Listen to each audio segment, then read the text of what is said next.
नमस्कार दोस्तों। आज मैं आपके पास कोरोना की समस्या से जुड़े हुए कुछ नए बिंदु लेकर आई हूँ। आज मेरी बात का शीर्षक है, ऐसा होगा एक दिन। मैं अपनी बात शुरू करती हूँ। कल ही मेरी अपनी भतीजी से हल्द्वानी में फ़ोन पर बात हुई। इस कोरोना काल में केवल उनका हालचाल जानने के लिए ही फ़ोन किया था। मेरी आवाज़ सुनकर वह चहक उठी। उसकी खुशी उसकी आवाज़ से छलक रही थी। मुझे अपने जीवन के वे दिन याद आ गए जब मेरे फुफेरे भाई जीवित थे।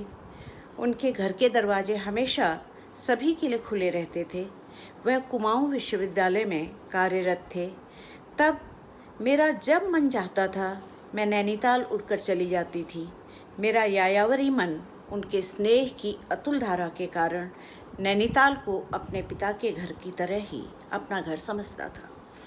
आज मेरे दादा यानी मेरे फुफेरे बड़े भाई तो नहीं रहे, पर उनके बच्चों ने भी उनका गुण पाया है।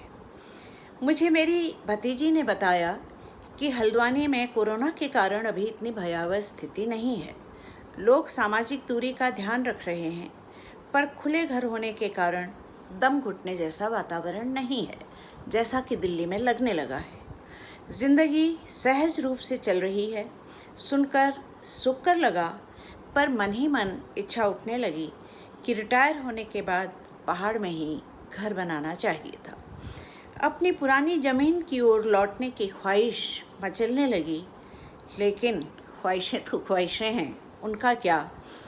अब हम शहर में बस गए हैं और यहीं के होकर रह गए। यहाँ छोड़कर भी ज़्यादा दिन बाहर कहीं रहा नहीं जाता, पर साल में एक बार तो घुमक्कड़ी के लिए निकल ही जाते थे। पहाड़ हो या कोई और जगह, थोड़ा बदलाव तो हो ही जाता था। जीने की एक नई ऊर्जा मिल ही जाती थी। लेकिन समय बड़ा बलवान है दोस्तों। आजकल कोरोना की मस्ती के दिन हैं, हमारे नहीं। उसने इंसान को अपनी ताकतवर मुट्ठी में कैद कर लिया है। घर के भीतर ही आप सुरक्षित रह सकते हैं। सामाजिक दूरी, मास्क, सैनिटाइज़र जैसी चीज़ें जीवन का अनिवार्य अंग होती जा रही हैं। समदर्शी कोरोना के लिए न कोई छोटा है न कोई बड़ा, न व्यवसायी है न मजदूर। अरबपति की भी उसके सामने क्या बिसात। मनुष्य का सारा दम, अहंकार, सारी ठसक धरातल पर आकर रह गई है। जितना जितना जीवन के इस सच को जान रही हूँ, उतने उतने मुझे पहाड़ याद आ रहे हैं। अपने मायके की धरती कोटद्वार याद आ रहा है। मैंने अपनी ममेरी बहन को फ़ोन लगाया, जो कोटद्वार में ही रहती है। उससे हालचाल पूछा तो बोली, भुला यानी छोटी बहन, यहाँ तो सब कुछ ठीक है।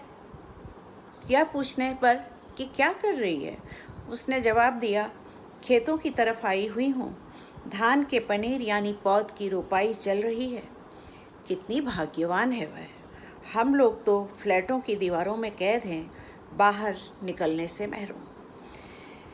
मेरी एक सखी जो घुमक्कड़ है, कभी धर्मशाला तो कभी जापान घूमने के लिए तड़प रही है। उसके मन की उड़ान कितनी लंबी है, और ऐसे ही न जाने कितने घुमक्कड़ घरों में कैद बाहर निकलने के लिए तड़प रहे हैं। हाय रे कोरोना, तूने हमें कहीं का न छोड़ा। अब बस भी कर। पंछी बनूं, उड़ती चलूं मस्त गगन में, आज मैं आज़ाद हूँ दुनिया के चमन में। जैसा गीत गाने देना, बहुत हुआ तेरा कहर। उस जैसे, उस मेरी सखी जैसे बहुतेरे हैं, जिनकी घूमने फिरने की, दुनिया देखने की योजनाएं धरी रह गईं। लेकिन तू समझ कोरोना कि अब इंसान भी बदल रहा है, प्रकृति को अपना मित्र बनाएगा। इसीलिए हे कोरोना, माफ़ कर। धरती तो सभी प्राणियों को मिट्टी, हवा, पानी, आकाश व ताप देने के लिए बनी है। उसका आनंद लेने दे। इंसान के साथ झगड़ा खत्म कर। ऐसा भी तो होता है कि कभी कभी दुश्मन भी दोस्त बन जाते हैं। तू अपनी टेढ़ी मेढ़ी चाल छोड़कर तो देख, पाएगा कि इंसान प्रकृति की सर्वश्रेष्ठ रचना है। जीतेगा वही, हारना नहीं आता उसे। इसीलिए कहती हूँ, जीवन के जितने भी पल मिले हैं ये अमृत फल हैं।